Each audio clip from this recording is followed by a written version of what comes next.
Without our story, you'll always be a secondary side note in his story. Without our story, you will always be a secondary side note in his story. Look at Hollywood, man. You always the sidekick. You know, even on the damn science fiction shows, chances are the white man gonna be the captain of the ship and the black people are gonna be the subordinate. Anytime you see something about the past, you see white folks running things and you see black folks in subservient roles.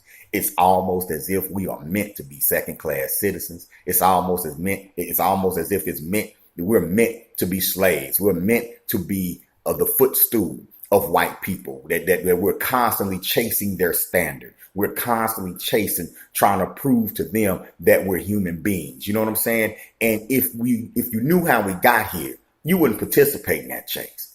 If you knew how we got here, you realize that there's nothing to chase. You realize that we're only here because after thousands upon thousands of years of building civilizations, of thousands of years of building strong families, building nations, that just like normal, eventually, somebody else had to take over. Eventually, we got weakened, or someone was able to take advantage of weakness or our own division and come in and take over. But it's not nature. It's not natural, right? And a lot of us are walking out here and we're ill-equipped because you don't have the history. You're ill-equipped to get out here and fight for black people or fight for the black community. It's not enough to just know that police terrorism is wrong. It's not enough to just know that. You got to know how did we get where we are today? Let me slow down right quick. You don't come from slaves. Like today's class, for example, we're going to be talking about who are we? You know, whenever we start the Black History course, we always start with a simple question. Who are we? And I tell you what, man, every time I get multiple answers. I'm just black. I'm African American. Every now and then I get a thug on there and say, man, I'm just a nigga. We are Aboriginal Moors. We are the original Hebrews. We are Asiatic. We're the Asiatic black man and black woman. We are a unique people in that when you ask us who we are, you get different answers. And then even when you get somebody who gives you an answer with conviction, oftentimes they're not that confident in defending that answer. Well, how did we get confused? What happened to separate us from who we are? How are we a people sitting up right now that can actually debate our own nationality, our own ethnicity without real assurity? What happened? I know a lot of us like to say cliche things like, man, we come from ancient kings and queens. Which kings? Which queens? Man, we started math and science. Give me some examples. Who are we? We look at our community and we say, you know, I got to get up out of here.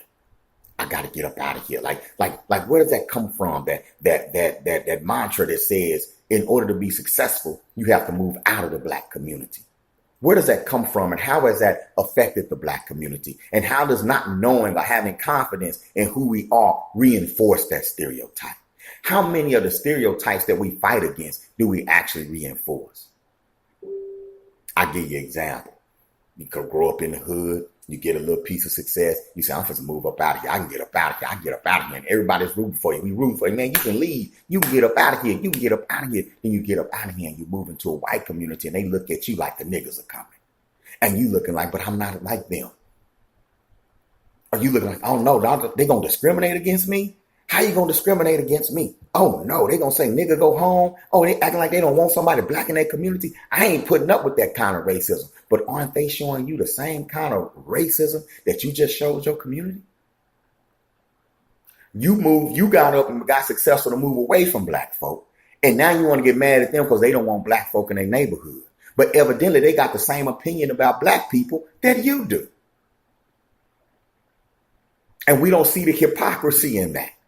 And so now you fall into this mode of, I have to prove that I'm not a nigga like the other ones. I got to prove that I'm different.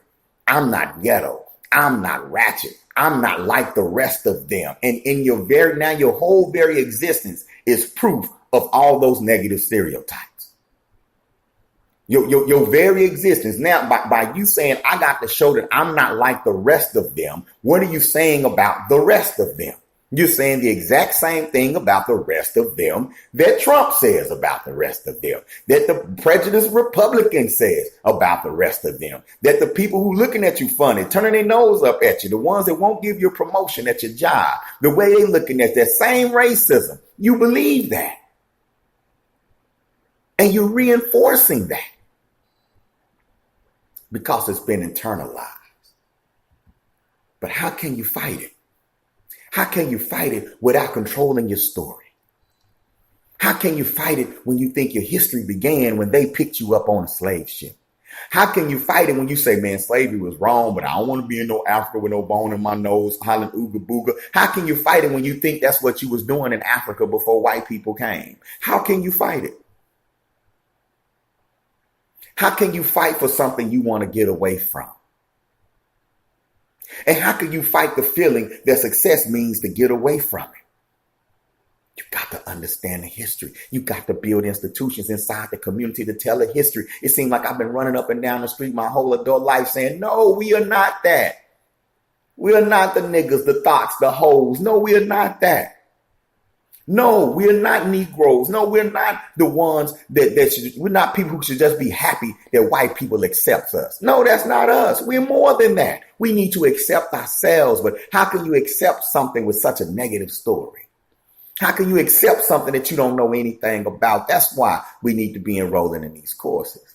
That's why we need to be studying our journey, because nobody gave it to you. How you going to give it to your children if you don't have it? You're sitting up and you're inside the system and you say, I'm going to make things better for my people. But how can you make things better for a people that you're ashamed of? Better for a people that you don't know anything about? How can you deal with a racist? How can you sit across from a racist and navigate a racist institution if you don't truly have liberation on your mind? If you don't know how to deal with them when they come threaten you with your job? Studying our story teaches you how to move. You get more ideas. You become more creative. I hope I'm getting through. You become more creative when you know who you are. When you're confident in who you are, sister, you go up in that office and you natural, but you know your stuff because you're the best thing in that office. You're the most talented. You're the most thorough in the office, but you also have a thorough sense of self. They know they can't mess with you. They know they can't fool with you, and you become so great that they have to reward you in order for the company to survive. Better yet, you grow up with a strong sense of self and you never have to go apply for a job at that company in the first place. So you can't raise a bunch of niggas and thoughts and bitches to own the stores in the community, because niggas and thoughts and bitches don't open stores. Slaves don't open stores. Slaves who just now learn how to talk, just now learn how to read. See, they don't open stores. They don't buy the block. And if they do open a store, if they do buy the block, they're not thinking about investing in the next generation.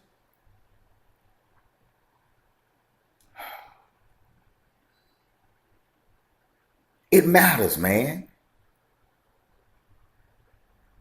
You'll always be a side note, a sidekick, an afterthought in history. Go into your baby's history books. Go examine, those of you who have your babies in public school, go examine and see how many black faces your child sees a year in school inside those history books related to science, related to math, related to agriculture.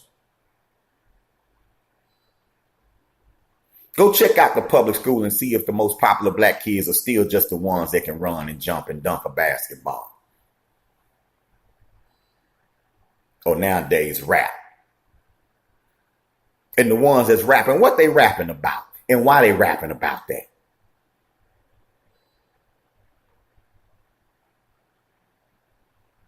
When you don't know your story, other people will give you your story. They'll control your story. They'll feed the narrative to you. They'll feed the narrative to your children. And then you sitting up wondering, what? And we have such a beautiful history. And in my class, man, we don't argue over names and dates. We're not going to argue over who we are. We're going to explore it. That's an exploration. We're going to explore who we are. We're going to explore. We're going to exercise our power and our right to self-determine. We're going to discuss different terms, when they were introduced in history and what they mean.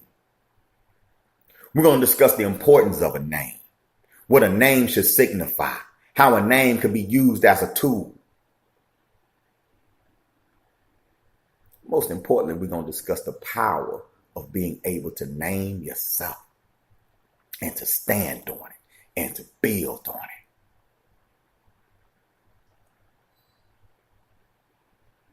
I'm tired of being a side note. I'm tired of being second fiddle to somebody else's story. How you going to be second fiddle to somebody who's only been on the planet a fraction of the time that you've been on the planet? How you just going to ignore your ancestors and their achievements? How you just going to have a perspective? How you going to take somebody else's perspective on your story and make it your perspective? You sitting here looking for progress. That's progress. More blacks are in the government. That's progress. More blacks. It's like progress is measured how well you can assimilate into white culture, how well you can assimilate into European culture, because you're not embracing your own. That don't mean you gotta study African culture and start putting on your dashikis and no. You study your story. Let the truth take over, and you'll naturally move how you're supposed to move.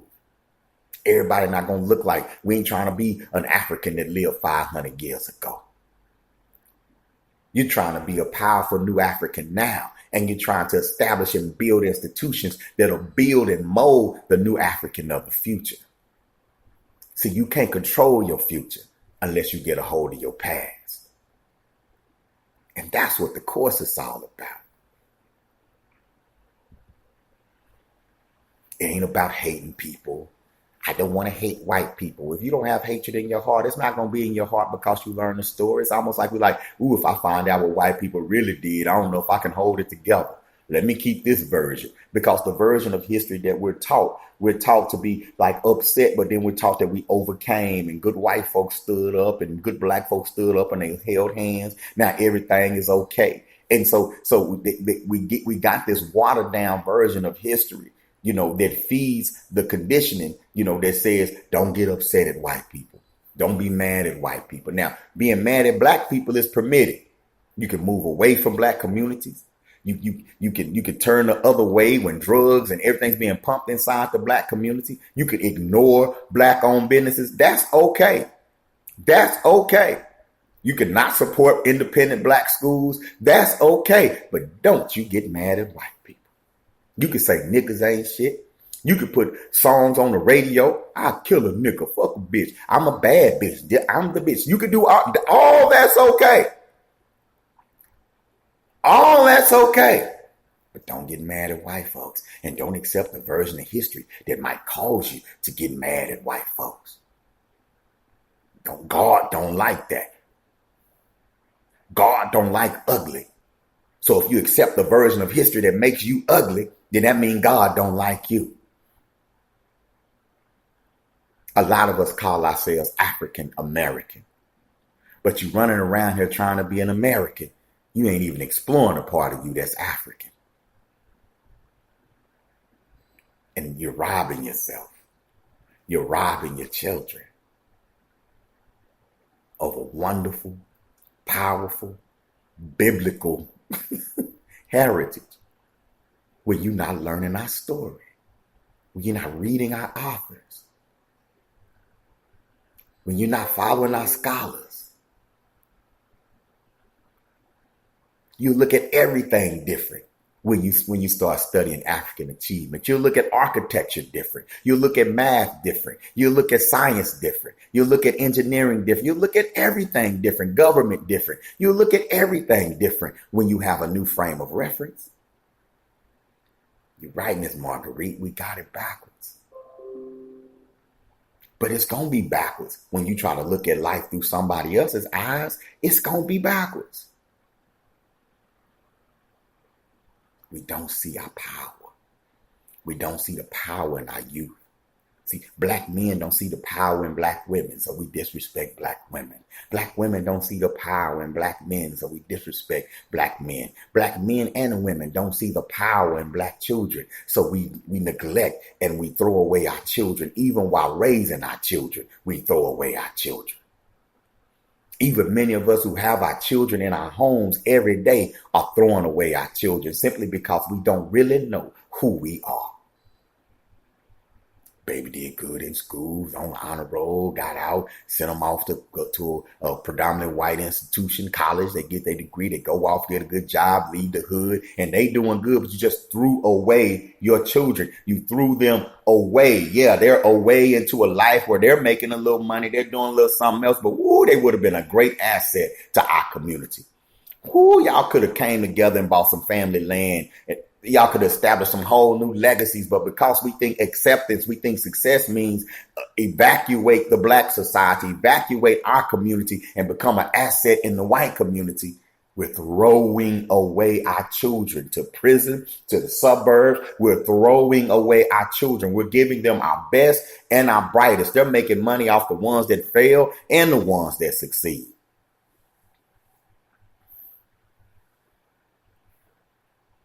But boy, if we knew who we were, if we knew what we could do on our own, if we knew that we could educate our own children, would so many of them be dropouts? Would we be dealing with such a huge high school dropout rate? Would so many be on the corner? Would so many generations be on that corner in so many towns? You got that damn corner where we sitting up and we drinking 40s talking about what we could have did, what we should have did, and what we would have did. What if from pre-K you were told? What if from pre-K all you saw were powerful images of African people running nations, African people growing their own food, African people looking out for themselves? And then when you get to that part, that small part, that commercial break in our history where white folks took over, you'll be like, ooh, okay, that was a long run we had. Okay, they on top right now, but it's not going to last because we're going to build strategies to get rid of that.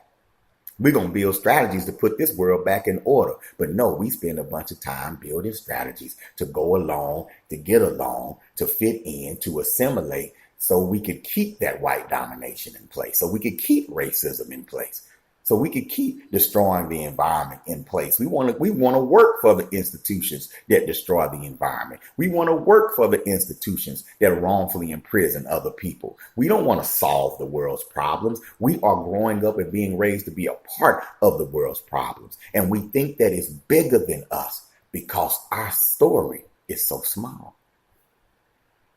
Let me get off my soapbox. I got to get ready for class. Y'all, I'm telling you, this is a marathon. It's not a sprint. We're not going to solve the world's problems and none of that tomorrow. But I will say this. An African people that are aware of their history, black people who know who they are, who are proud of who they are, proud of where they come from, makes the world better for everybody. It makes the world better for everybody. Young black boys who hold their heads up high, stick their chest out and ready to take responsibility for their community, that makes the world better for everybody. Young black girls who walk around with pride, dignity, and grace because they've been fed examples of black female pride, dignity, and grace makes the community better for everybody. A black man who says, man, I'm Mansa Musa. Man, I got the spirit of Shaka Zulu in me. A strong black man that says, I'm not going to put poison in my body. I'm looking to see what I can get into, what I can provide, what I can build. That makes the world better for everybody. A motivated black woman said, there is no limit on what I can accomplish. There are opportunities for me all over the world. A young black woman who sees that. And it's not too big. It's like, yeah, I can do this. And it's not too big. That makes the world better for everybody. I think some of y'all don't want the nigga to go away. I think some of us don't want the bitch to go away. I think some of us have come to rely on there being a nigga. Some of us have come to rely on there being a ratchet ghetto black folk. And I think some of us have come to rely on there being that because we need something that we can compare ourselves to make us feel better. I think because we don't think we can compare to anybody else. We don't think we compare to any. We think everybody, white folks are smarter than us. Asians are smarter than us. But God dog it, the other niggas, them niggas, I know I'm better than them. Them niggas right there, young niggas that's stuck in the hood in the ghetto, or them sellout motherfuckers over there that's kissing white ass. It's almost like we need that. We've come to depend on that, and we try to draw our own self-esteem from our own wretchedness, and you try to separate yourself from the group, but you can't. You still in the group. You still a part of the group, and when they start treating you like you're a part of the group, your ass don't know what to do, because you thought that when they saw that you was different, that they was gonna treat you different. You thought that when you became valuable to them, that they won't look at you like they look at us. You thought that when you began to talk like them, when you began to walk like them, when you began to sleep with them, when you began to move and work and laugh and play with them, that they would no longer know or no longer see that you still one of us. And when you get reminded, you don't know what to do. You never should have left us in the first place. That's why we have to learn our story. I hope I'm making sense. I hope I'm making sense. If you can't love yourself, if you can't be proud of yourself, if you're scared of having pride in your culture, pride in your heritage, if you're scared to love who you are because you think it's going to make you hate others, who taught you that? Who taught you that not loving self is the remedy? Like, who taught you that? Who taught you that ignoring your history is the key to loving the rest of humanity? Sound like somebody who benefits from you not knowing. Anyway, let me get off my soapbox. Y'all share the link. Okay, I'm going to put the link on my page for the online Black History course. It's not too late. It's just $20 a week. It's a 7-week course. If you pay for all 7 weeks up front, it's just $100. Again, we're not just doing names and dates. We're talking about perspective. And of course, I can't teach you our whole history. No, but I'm going to put you on that path.